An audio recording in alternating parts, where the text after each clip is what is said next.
పొలంలో ఎందుకు చూస్తామండి? ఆచార సంప్రదాయాల గురించే. లేదా అన్ని మార్పులు వచ్చేస్తాయి.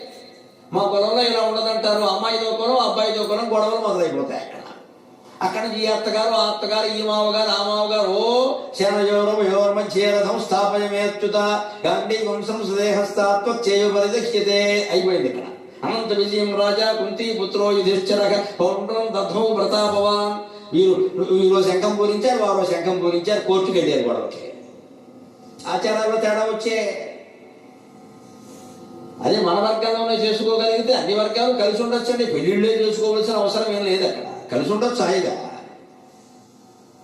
కులాంతర వివాహాలు అయితేనే కలిసి ఉంటారని ఎక్కడ నిరూపణ కాలేదు. దానికి అంత ప్రాధాన్యత ఏదో గొప్ప అభ్యుదయం కింద చెప్పాల్సిన అవసరం ఏం లేదు. చేసుకుంటారు, కొందరు బాగుంటారు, కొందరు బాగుంటారు. ఎవరు చెప్తారు? దానికి మనుషుల మనస్తత్వాలను బట్టి ఉంటుంది. అంటే శాస్త్రం ఏం చెబుతుంది అంటే, కులం అంటే ఆచారం అంటే ఏమిటయ్యా, ఏమి